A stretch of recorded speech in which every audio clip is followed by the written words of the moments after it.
They tossed $1 at me at a party. I'll take care of her tonight. Next day, she stood outside our locked home, and he called screaming, "You never told me your husband already owned me." The phone rang at 6:12 a.m., that hour where guilt still sleeps and truth hasn't fully woken up. I didn't answer it. I watched it vibrate on the nightstand, screen lighting the ceiling in pale flashes. His name, again and again.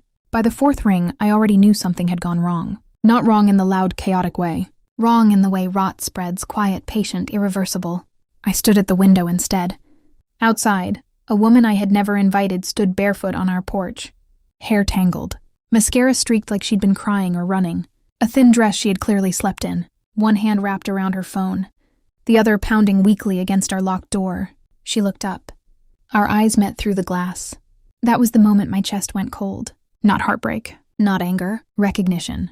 Not of her face. Of the posture, the way shame bends a body forward. The way desperation makes people smaller. Behind me, the phone finally stopped ringing. Then it buzzed. A message. "Please don't open the door." I exhaled slowly. Too late. Outside, the woman slid down the door until she was sitting on the porch floor, back against the wood. Her lips moved.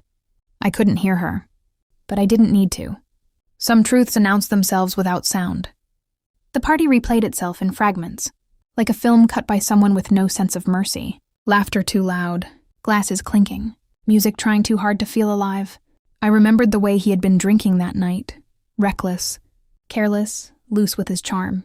The version of him that liked to perform for strangers. The version I stopped correcting years ago. She had been there. Of course she had. I remembered now. Standing near the kitchen island. Laughing at something he said. Leaning in just a fraction too close. Watching him like he was an open door. I remembered the moment I walked past them. The pause. The look. Then the sound. $1 bill. He tossed it, not hard. Not aggressive. Casual. Like a joke everyone was supposed to laugh at. "I'll take care of her tonight." Laughter followed. I smiled. I always smiled. Because smiling kept things orderly. Because scenes are messy. Because denial is quieter than confrontation. But I remembered the way her face changed when the $1 landed at her feet. Not amused. Owned. The next morning, she was on my porch. And my husband, my calm, controlled, respectable husband, was now sending messages that came in fast, erratic bursts. "She doesn't know who you are." I didn't tell her. "Please don't open the door. I can explain." Explain. That word is always a delay tactic. I watched the woman outside wrap her arms around herself, rocking slightly. Cold. Or fear. Or both. My phone rang again. This time I answered. "What did you tell her?" I asked. Silence. Then breathing, ragged. Then a voice I had never heard before. Not calm, not controlled. Screaming, "You never told me your husband already owned me." The line went dead. I didn't open the door. Not yet. I needed information before I needed resolution. That has always been my strength. I texted him once, "Don't come home." Then I sat at the kitchen table and began assembling the truth. Quietly, methodically. I pulled phone records first. Patterns reveal themselves when you stop, looking for emotion and start, looking for repetition. Late night calls. Short, frequent, always ending before midnight.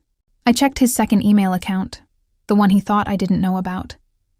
The one he never logged out of on the shared tablet because he assumed. I didn't use it. Messages archived, not deleted. A common mistake. She wasn't the first. But she was the first he paid. Transfers. Cash withdrawals. Gifts framed as help. Rent. Groceries. Emergency money. Ownership disguised as generosity. I watched the security footage from the night she showed up. She had arrived at 3:47 a.m. Stood there for 20 minutes. Knocked. Waited. Checked her phone. Cried. Then slid down the door. When she left at 4:29, she looked smaller than when she arrived. I replayed it twice. Not for pain, for clarity. By noon, I knew everything I needed to know. He liked women who needed him. He liked control disguised as rescue. He liked throwing dollars at people and calling it care. And he never expected consequences to show up at his own door. Outside, the porch was empty now. Inside, my house felt cleaner than it had in years. He came home at dusk. Careful, quiet, like a man returning to a crime scene.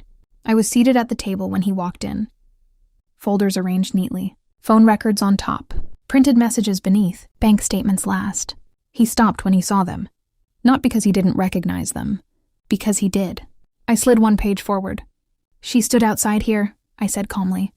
She thought she belonged to you. He swallowed. I slid another page.